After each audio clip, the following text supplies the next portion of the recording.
From relive healthy. మేము metabolic డిజార్డర్స్ని తగ్గించడం మీద ఫోకస్డ్గా వర్క్ చేస్తామన్న సంగతి మీ అందరికీ తెలుసు.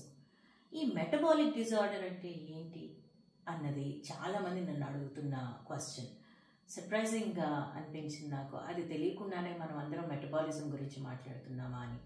మనం రోజువారీ చూస్తున్న డయాబెటీస్, హైపర్ టెన్షన్, పీసీఓఎస్లు ఇవన్నీ కూడా మెటబాలిక్ డిజార్డర్ వలన కలిగే జబ్బులు అన్నమాట. సో ఈ మెటబాలిక్ డిజార్డర్ అనేది ఎందుకు కలుగుతుంది అంటే, మనం తినే ఆహారం అది శక్తిగా మారి అది మన సెల్స్కి చేరాల్సిన విధంగా లేదా స్టోర్ అవ్వాల్సిన విధంగా కాకుండా అది డిస్టర్బ్ అయితే మెటబాలిక్ డిజార్డర్.